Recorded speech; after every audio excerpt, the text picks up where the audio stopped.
Aujourd'hui, nous allons évoquer la notion de limite d'une suite.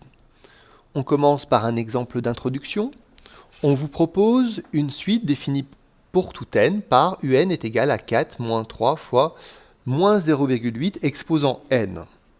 On ne s'attend pas à faire des démonstrations, simplement on va observer un petit peu ce qui se passe pour cette suite. Ici, on vous a donné le tableau de valeurs des premiers termes. Sur les premiers termes, on ne remarque pas grand-chose, mais si on regarde un petit peu plus loin, on s'aperçoit ici qu'on a 4,5, 3,5, plus loin 4,2, 3,8, encore plus loin 4,08, 3,93. On se rend bien compte que les termes éloignés à partir de U15 sont assez proches de 4. On a envie de dire que la limite de la suite est égale à 4.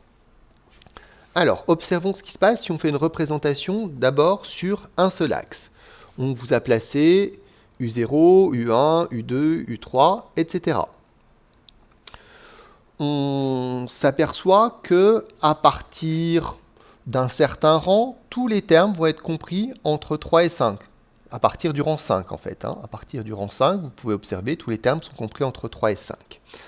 Un peu plus loin, à partir du rang 9, on se rend compte que les termes sont compris entre 3,5 et 4,5. À partir du rang 9, ici, tous les termes sont compris entre 3,5 et 4,5.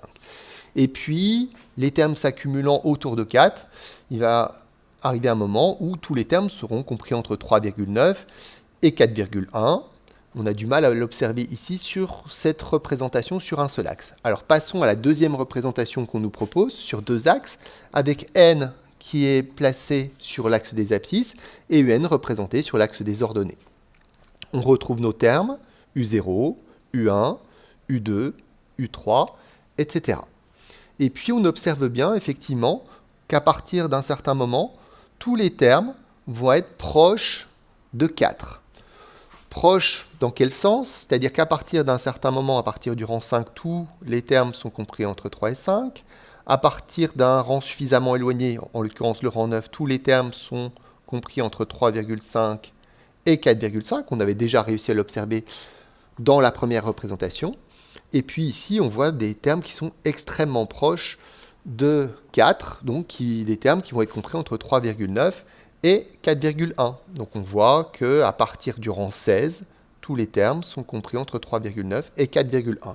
Et évidemment, si on faisait une représentation pour des termes encore plus éloignés, on verrait que tous les termes sont à l'intérieur d'intervalles encore plus petits. Donc on va retenir l'idée que on peut dire que la limite de cette suite est 4 si on arrive à prouver qu'à partir d'un certain rang, tous les termes sont dans un intervalle petit.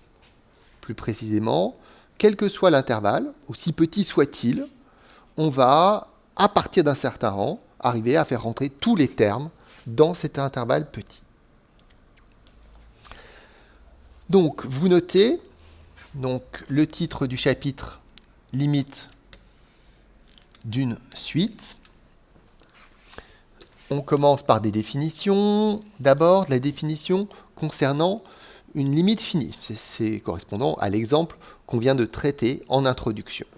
Donc, la définition, dire que le réel L est la limite de la suite UN signifie que tout intervalle ouvert centré en L contient tous les termes de la suite à partir d'un certain rang. C'est une définition un petit peu compliquée, un petit peu subtile.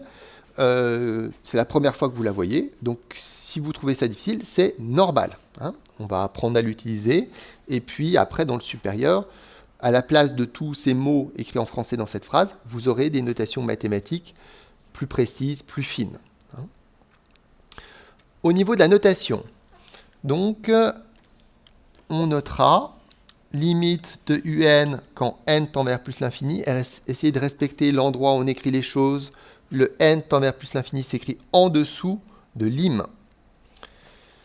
Pas en dessous de un et encore moins en dessous de L. Limite de un quand n tend vers plus l'infini est égale à grand L. on vous précise le vocabulaire. Une suite qui admet une limite finie, on dit qu'elle est convergente. Alors, un peu plus tard, on fera du calcul sur ces limites. Ici, on va faire un petit exemple pour mettre en œuvre cette définition. Essayez de l'appréhender un petit peu mieux. Donc, vous notez, on vous donne la suite suivante. Un est égal à 3n-1 sur n plus 1. Donc, on essaie d'imaginer que n est grand, parce que c'est ça qui nous intéresse. N tend vers plus l'infini, donc imaginez que n c'est 1000. En haut, vous avez 3000 moins 1, bon, à peu près 3000, et en bas, vous avez 1000 plus 1, à peu près 1000. 3000 divisé par 1000, ça fait 3, à peu près. Donc, on sent que peut-être que quand n devient grand, la limite de cette suite, ce serait 3. Donc, pour essayer de prouver que tous les termes sont proches de 3, on va rechercher les termes tels que un est compris entre 2,99 et 3,01. Donc dans un intervalle centré en 3 et autant que possible un intervalle petit. Donc on cherche à résoudre ce problème-là. On cherche quand est-ce que un est compris entre 2,99 et 3,01.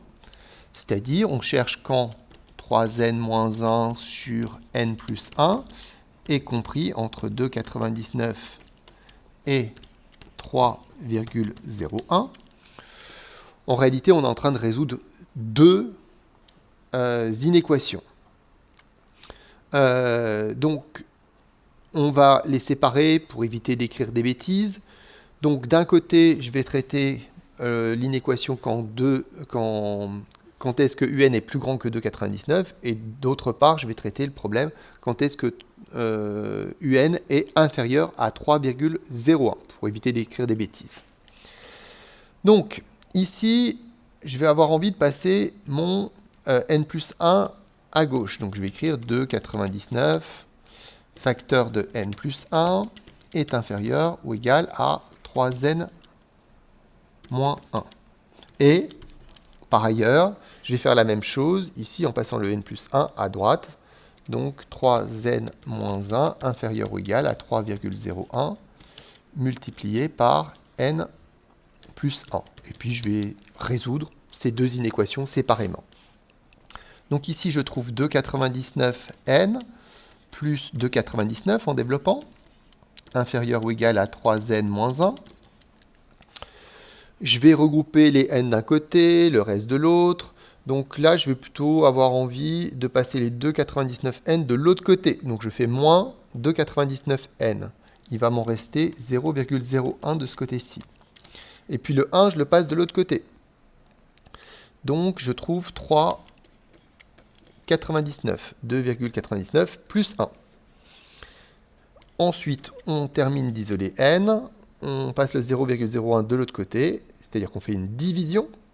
Divisé par 0,01 revient à multiplier par 100. On va trouver 399. Donc, à quelle condition est-ce que un est supérieur à 2,99? À condition que n soit suffisamment grand, à condition que n soit supérieur à 399. Et puis, on va traiter le deuxième côté de la double inéquation qu'on a à résoudre. Donc ici, on procède de la même façon, on fait notre développement, donc 3,01n plus 3,01. Et puis, je vais passer les n à droite, ici. Donc le 3n, je passe de ce côté-là, il m'en reste 0,01. Je passe le 3,01 à gauche. Que je n'écrive pas de bêtises. On trouve moins 4,01. On fait notre division par 0,1 et on trouve que n, donc divisé par 0,01, ça revient à multiplier par 100. On trouve que n doit être supérieur à moins 401.